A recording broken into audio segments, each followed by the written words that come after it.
है आपका अपने यूट्यूब चैनल अभी के क्लास में। आज का जो हम टॉपिक करेंगे वो है हमारा ब्लड है। तो ब्लड हमारा बॉडी फ्लूइड है। क्या है ये? Body fluid. ये बॉडी फ्लूइड क्या होता है? तो ये बॉडी फ्लूइड्स वो मीडियम होते हैं जिसके द्वारा बॉडी के अंदर ट्रांसपोर्टेशन होता है, जिसके द्वारा डिफरेंट टाइप्स ऑफ ट्रांसपोर्टेशन हमारे बॉडी में होते हैं और डिफरेंट सब्सटेंस के, जो यूजफुल सब्सटेंस भी होते हैं, हार्मफुल सब्सटेंस भी होते हैं, उनका हमारे बॉडी में जो ट्रांसपोर्टेशन है any one place to another place जो वो मूव करेंगे वो बॉडी फ्लूइड के द्वारा होते हैं। तो जो बॉडी फ्लूइड होता है ये दो टाइप का होता है। ये हो गया हम लोग का, एक हो गया इंटरसेलुलर फ्लूइड ICF और एक होता है ECF एक्स्ट्रा सेलुलर फ्लूइड।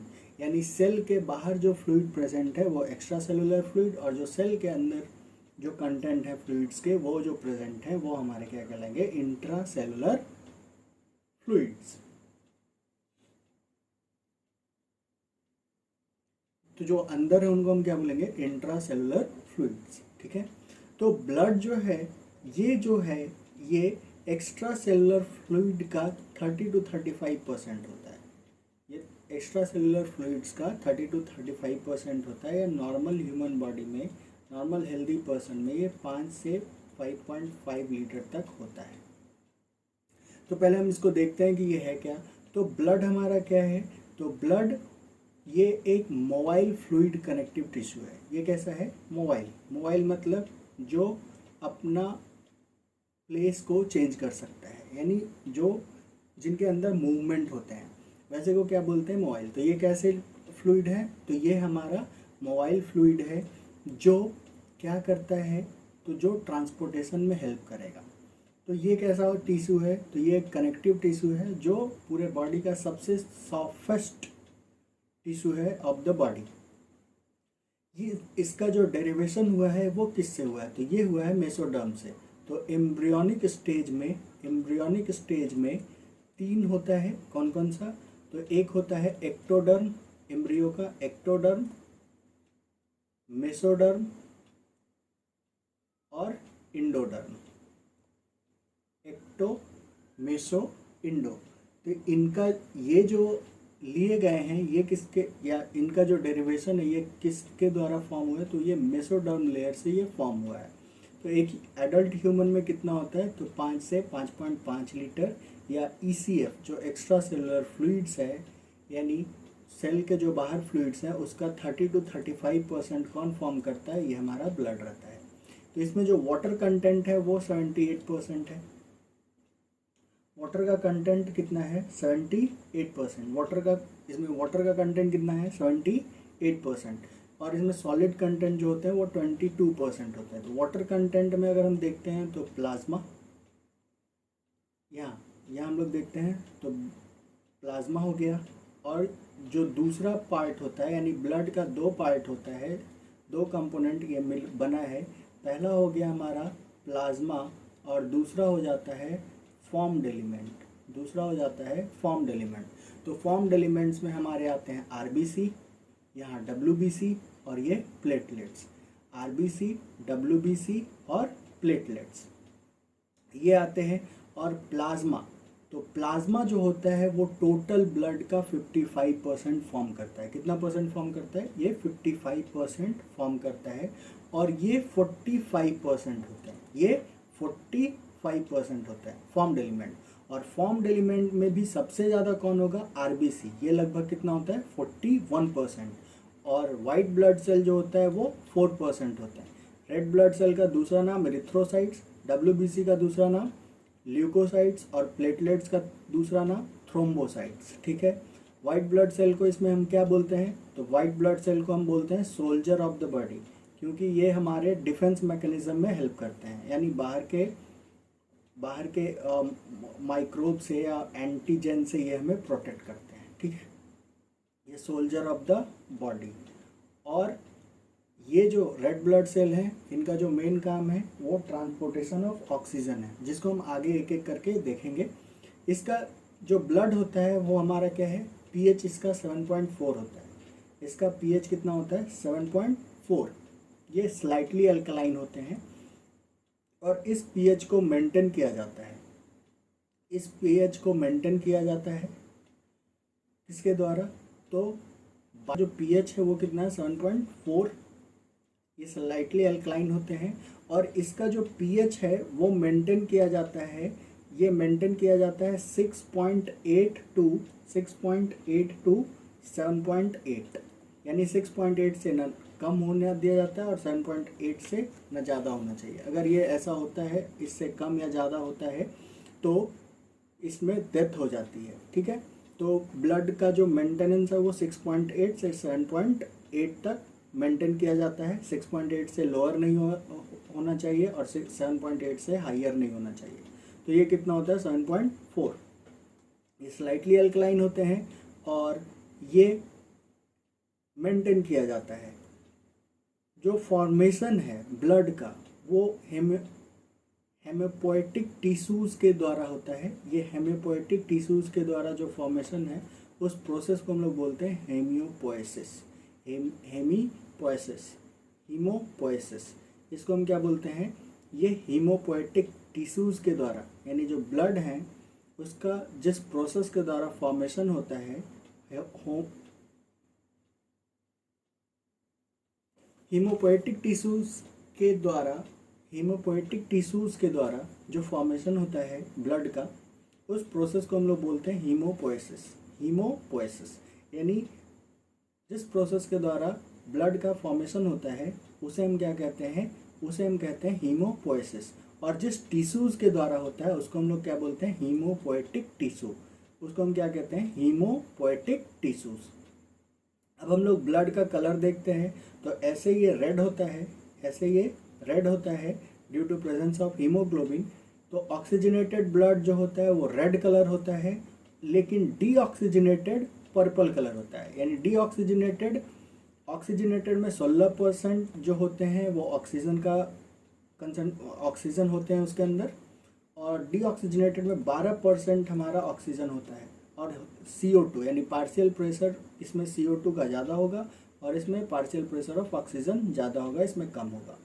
तो डीऑक्सीजनेटेड यानी वो जो टिश्यू से हर्ट की ओर जाता है ब्लड ऑक्सीडेशन प्रोसेस के बाद, वो हमारा कहलाता है डीऑक्सीजनेटेड ब्लड।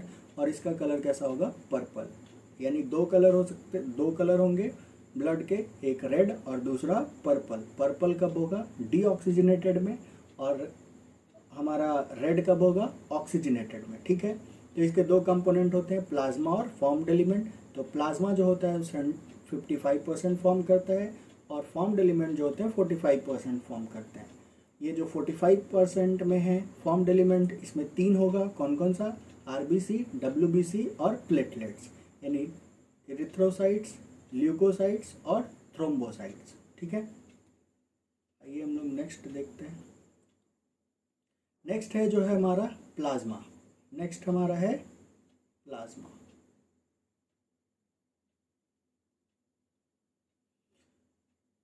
नेक्स्ट है हमारा प्लाज्मा। तो प्लाज्मा क्या है?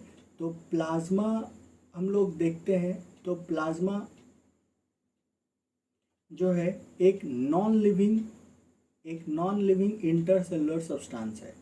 प्लाज्मा क्या है? प्लाज्मा एक नॉन लिविंग इंटरसेलुलर सब्सटेंस है जो स्लाइटली अल्कलाइन होते हैं। 7.4 इनका पीएच होता है। इनका पीएच वैल्यू कितना होता है? 7.4। ये जनरल कंपटीशन के एग्जाम में पूछ सकता है कि व्हाट इज़ द जो अगला कंपोनेंट है। तो ब्लड का जो पहला कंपोनेंट है वो है हमारा प्लाज्मा। तो प्लाज्मा जो है वो कितना कंटेन करता है? तो ये 55% ब्लड का टोटल कंटेंट करता है। यानी टोटल ब्लड में प्लाज्मा का जो परसेंटेज होता है वो कितना होता है? 55%।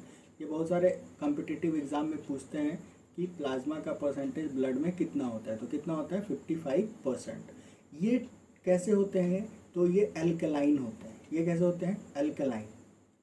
तो इनका जो पीएच वैल्यू होता है वो कितना होता है? 7.4। इनका पीएच वैल्यू कितना होता है? 7.4। यानी प्लाज्मा का पीएच वैल्यू 7.4।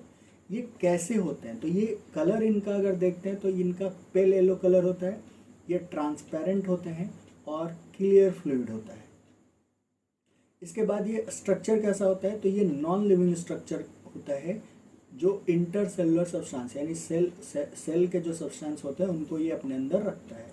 ठीक है, इसका जो कंपोजिशन देखते हैं तो कंपोजिशन में जो इसका हाईएस्ट कंपोजिशन है वो है वाटर का, जो कि 90 to 92% होता है। यानी जो प्लाज्मा है वो 90 to 92% किसका बना है, ये वाटर का बना है, यानी जल का है।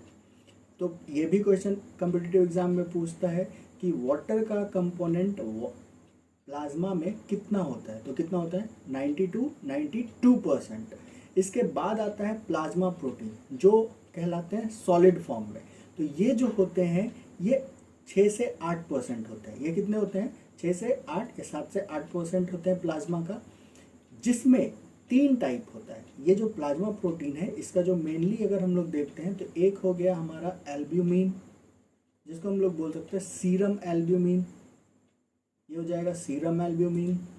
एक हो जाएगा सीरम ग्लोब्युलिन, एक हो जाएगा सीरम फाइब्रिनोजन। तो इससे हम पहले शुरुआत करते हैं। तो सीरम फाइब्रिनोजन जो है, यानी फाइब्रिनोजन जो है वो ब्लड क्लॉटिंग में हेल्प करता है, ब्लड क्लॉटिंग में। लेकिन ये इनएक्टिव होता है और एक्टिव होने के लिए अलग अलग फैक्टर्स प्रेजेंट होते हैं जो इनको एक्टिव बनाते हैं, वो हम लोग ब्लड कोagulation में देखेंगे। उसके बाद जो होता है ग्लोब्युलिन, तो ग्लोब्युलिन जो होता है वो 3 टाइप होता है। इसका 3 टाइप है, कौन कौन, अल्फा, बीटा और गामा। तो गामा जो होते हैं वो कहलाते हैं इम्यूनोग्लोबुलिन, क्योंकि ये एंटीबॉडीज प्रोड्यूस करते हैं और ये किल करते हैं अलग अलग जो भी एंटीजन हमारे बॉडी के अंदर आते हैं या फॉरेन पार्टिकल्स हमारे बॉडी के अंदर जो इंटर करते हैं उसको ये किल करता है। बीटा ग्लोबुलिन्स जो है, बीटा ग्लोबुलिन्स का जो काम है ये विटामिन को कैरी करता है, vitamin A, vitamin D, vitamin के, इन सभी को कैरी करेगा बीटा ग्लोबुलिन्स। और जो अल्फा ग्लोबुलिन्स होते हैं ये हार्मोन्स वगैरह को कैरी करते हैं और कोलाइडल ऑस्मोटिक प्रेशर को ये मेंटेन करते हैं, ये कोलाइडल ऑस्मोटिक प्रेशर को मेंटेन करते हैं। और एल्ब्यूमिन जो होता है वो सबसे ज़्यादा होता है, ये 50% होता है, यानी 6 से 8% जो प्रोटीन्स होते हैं उसमें भी सबसे ज़्यादा कौन होगा, एल्ब्यूमिन। उसके बाद जो सीरम ग्लोबुलिन होता है ये 16% होते हैं। ठीक है, बाकी जो बचता है वो फाइब्रिनोजन और अदर सब्सटेंस प्रोटीन्स के होते हैं। यहाँ पे अगर हम लोग देखते हैं तो इसके अलावा क्या है, तो बहुत सारे मिनरल साल्ट्स हैं जो 0.9% है।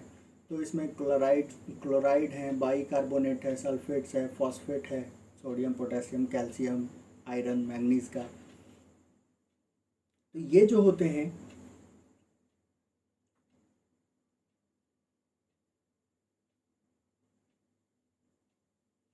तो यहाँ पे अगर हम बात करें तो ये जो नेक्स्ट है डिफेंस कंपाउंड, इनमें जो गामा ग्लोबुलिन्स है इसमें लाइसोजाइम और प्रोपर्डीन भी होता है, जो कि एक लार्ज प्रोटीन है। और ये लाइसोजाइम है, ये चिपक के लाइसोजाइम जो होते हैं वो उनके साथ चिपक कर यानी स्टक करके बैक्टीरिया, वायरस, इन सभी को डिस्ट्रॉय करते हैं। इनके अलावा nutrients, fatty acid, phospholipids, cholesterol, fat etcetera. तो ये जो ग्लूकोज है ये इनका जो अमाउंट है यानी बिफोर मील और आफ्टर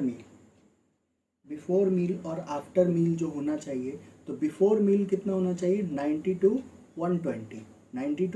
120 और आफ्टर मील यानी 1 से 1.5 घंटे खाने के बाद ये हो गया बिफोर मील। और आफ्टर मील ये कितना होना चाहिए, तो आफ्टर मील इनका जो अमाउंट होना चाहिए वो 180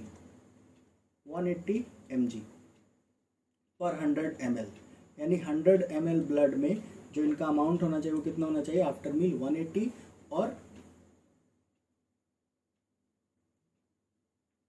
आफ्टर मील कितना होना चाहिए 180 और बिफोर मील कितना होना चाहिए 90 to 120। इससे अगर ज़्यादा होता है 180 से ज़्यादा होता है तो डायबिटीज़ करके एक बीमारी होती है हमें, जो हम लोग आगे देखेंगे।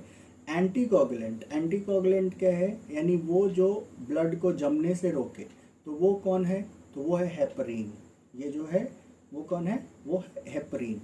तो हेपरिन जो है वो कोगुलेशन से रोकता है ब्लड वेसल्स के अंदर, और बहुत सारे हार्मोन्स को ये कैरी करता है। तो हार्मोन्स में कौन है, थायरॉक्सिन, और ये डायरेक्ट टारगेट ऑर्गन के पास ये लेकर पहुंचते हैं।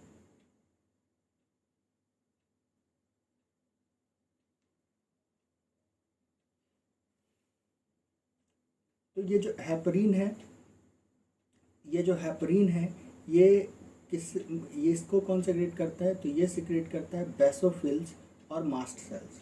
ये बेसोफिल्स और mast cell of the tissues.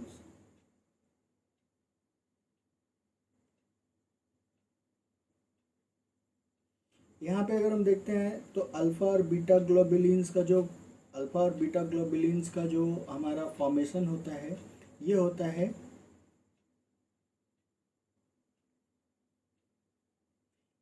Alpha और बीटा ग्लोबुलिन्स का जो फॉर्मेशन होता है वो हमारा लीवर में होता है, और गामा का जो होता है वो लिम्फेटिक टिश्यू में होता है, यानी plasma cells of lymphatic tissues. एक बार क्विक इसको करते हैं, क्या है, तो प्लाज्मा कितना कंपोनेंट बनाता है, 55%। ये स्लाइटली अल्कलाइन है, इसका पीएच वैल्यू कितना है, 7.4। ये कैसे होते हैं, pale yellow transparent clear fluid है। ये कैसा स्ट्रक्चर है, नॉन लिविंग इंटरसेलुलर सब्सटेंस है। वाटर कंटेंट इसका कितना होता है, 92%। प्लाज्मा प्रोटीन कंटेंट कितना होता है, 7 से 8%, जिसमें 3 मेनली होते हैं, कौन कौन, एल्ब्यूमिन, ग्लोबुलिन और फाइब्रिनोजेन। एल्ब्यूमिन जो होता है वो 50% होता है टोटल प्रोटीन का, जो कोलाइडल ऑस्मेटिक प्रेशर को मेंटेन करता है। ग्लोबुलिन जो है वो 3 टाइप का होता है, अल्फ़ा, बीटा और गामा। अल्फ़ा जो होता है वो क्या होता है, तो ये हार्मोन्स वगैरह को कैरी करता है। बीटा जो होता है वो विटामिन को कैरी करता है, vitamin A, vitamin D, vitamin के, इनके ट्रांसपोर्टेशन के लिए ये हेल्पफुल है। और इसके अलावा गामा जो है ये इम्यूनोग्लोबुलिन्स कहलाते हैं, क्योंकि ये डिफेंस में हेल्प करते हैं, और जो फॉरेन बैक्टीरिया और वायरस हमारे बॉडी के अंदर आते हैं उसको ये किल करते हैं। अल्फ़ा और बीटा का जो फॉर्मेशन होता है लीवर के अंदर हो जाता है। गामा का जो होता है वो plasma cells of lymphatic tissues में होते हैं। इसके अलावा फाइब्रिनोजेन है, फाइब्रिनोजेन हमारा ब्लड क्लॉटिंग में हेल्प करता है। इसमें न्यूट्रिएंट्स हैं, तो इसमें जो मेन है ये ग्लूकोज का लेवल इंक्रीज और डिक्रीज होता है। तो इसका जो होना चाहिए वो 90 to 120 mg होना चाहिए बिफोर ब्लड पर 100 ml में, और 180 आफ्टर मील, 1 से 1.5 घंटे के बाद। अगर ज़्यादा बढ़ता है तो क्या होता है, डायबिटीज़ नाम की एक बीमारी होती है। इसमें एक एंटीकोगुलेंट होता है जो ब्लड वेसल्स के अंदर ब्लड को जमने से रोकता है। ये क्या करता है, तो ये यानी इसका जो फॉर्मेशन होता है ये किसके द्वारा होता है, तो बेसोफिल्स और मास्ट सेल्स के द्वारा ये सिक्रीट्स होते हैं। हार्मोन्स होते हैं कुछ, थायरॉक्सिन वगैरह। अब फंक्शन क्या है, तो फंक्शन इसमें मेन है फाइब्रिनोजेन और prothrombin, prevention of blood loss. तो 2 तरह का इसमें है, एक तो फाइब्रिनोजेन हम लोगों ने पहले ही देखा, और प्रोथ्रोम्बिन है। तो प्रोथ्रोम्बिन जो होता है वो एक्टिव करता है, प्रोथ्रोम्बिन एक इनएक्टिव एंजाइम है जो कैल्शियम के प्रेजेंस में और प्लेटलेट्स, थ्रोम्बोप्लास्टिन और टिश्यू थ्रोम्बोप्लास्टिन के प्रेजेंस में ये थ्रोम्बिन में चेंज होता है, और थ्रोम्बिन फिर फाइब्रिनोजेन को चेंज करता है फाइब्रिन में, जो ब्लड क्लॉटिंग में हेल्प करता है। Retention of fluid in the blood, osmotic pressure को मेंटेन करता है, यानी एल्ब्यूमिन्स और ग्लोबुलिन्स वाटर का, प्लाज्मा में वाटर का रिटेन करते हैं। बॉडी इम्यूनिटी में अगर हम देखते हैं तो ये ग्लोबुलिन्स हैं, तो इसमें कौन सा, गामा ग्लोबुलिन्स इम्यूनोग्लोबुलिन्स कहलाते हैं। तो सारे एंटीबॉडीज़ इम्यूनोग्लोबुलिन हैं, लेकिन सारे इम्यूनोग्लोबुलिन यानी सारे ग्लोबुलिन्स एंटीबॉडी नहीं होते हैं, यानी सारे एंटीबॉडी इम्यूनोग्लोबुलिन हैं, लेकिन सभी इम्यूनोग्लोबुलिन एंटीबॉडीज़ नहीं हो सकते हैं। मेंटेन ऑफ पीएच, यहाँ पे सोडियम बायोकार्बोनेट है जो मेंटेन करता है ब्लड का पीएच। तो ब्लड का पीएच 6.8 और 7.8, 7.8 से ऊपर नहीं जाना चाहिए और 6.8 से नीचे नहीं जाना चाहिए, और होता कितना है, 7.4, जो किसके द्वारा मेंटेन किया जाता है, सोडियम बाइकार्बोनेट के द्वारा। ठीक है, उसके बाद है ट्रांसपोर्ट ऑफ सर्टेन मटेरियल्स, जिसमें हार्मोन्स वगैरह आते हैं।